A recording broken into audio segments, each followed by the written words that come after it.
to Whole Foods. When I walked out of the building, all I seen was police cars and SWAT, and everybody's just pulling up, back to back, back to back.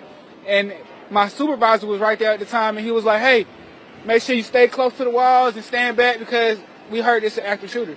We just saw a lot of Atlanta police officers with long guns just jump into a car, and you were telling me this is very much active. You told me that they're looking for the shooter. I mean, to watch this play out in real time, what is this like for you? It's just, I can't describe it right now.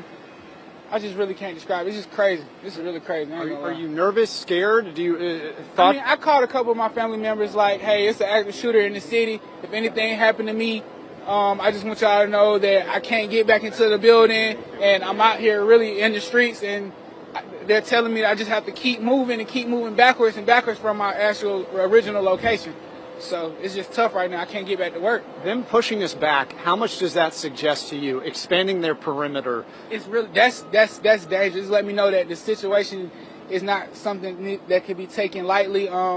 They're definitely taking all the precautions that they can by pushing us this far back, and it just makes me wonder, where is he? It could be any one of us, not any one of us, but it could be anybody out here right now, and we don't really know who's the shooter. Sir, or where his whereabouts. So we were just obviously just talking on camera.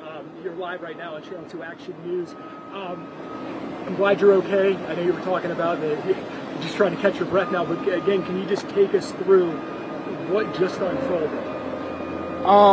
I work in the building right next to where the shooting took place, and I was going on my lunch break. I was crossing over to go into Whole Foods, and all of a sudden, they was pushing us out of the building, pushing us further back into the streets, telling us to get away from the building where the active shooter were at, and just telling us to get back. It's a shooter. It's an active shooter, and we don't even know who the shooter is and where the shooter at right now. And so it's really, it's really nerve-wracking. I mean, what was the first thing you did though when they started saying, active shooter? What do you do? What could you do? Because I went to start looking up to make sure nobody wasn't hanging a rifle out of one of these windows or anything like that. And I went to put my back against the wall and just trying to do whatever the officers tell us to do at the time. I don't know if you've seen this yet. Atlanta police released photos of the shooter, the suspected shooter. I don't know if he looks familiar. Not right offhand. No, not right offhand. Can you just tell us though again? I mean,